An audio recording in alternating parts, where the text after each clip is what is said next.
नमस्ते प्रणाम। हम आप सबके भाई विवेक सिंह। एगो गीत आप लोगों के बीच में हम सुनावे जातानी और आशा करतानी कि आप लोगों के अच्छा लागी और उम्मीद भी बा। देखो तानी कि कितना लोग हमार गुरु के गाना सुनले बा। अगर सुनले बा तो हमारी आवाज़ में भी सुने और अपन आशीर्वाद प्यार दे। जय हो भोजपुरिया समाज। भंगिए है असली बाबा के परसादी, खाके देख देहिया में फुर्तीले यादे। भंगिए है असली बाबा के परसादी, खाके देख देहिया में फुर्तीले यादी।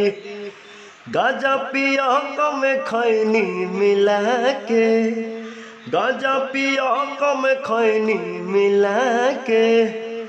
नाचे कमरिया, नाचे कमरिया, कमरिया हिला के। नाचे कमरिया, कमरिया हिला के।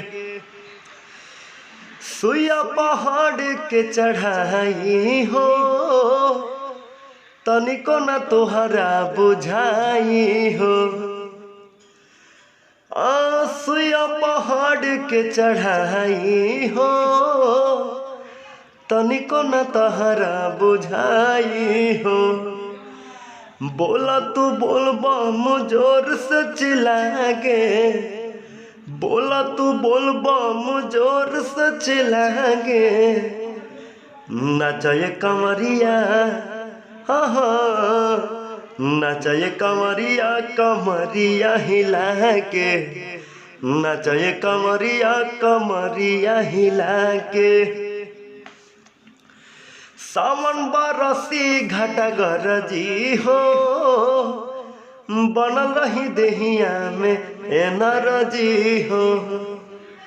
सावन बरसी घटा गरजी हो, बनल रही देह में नरजी हो।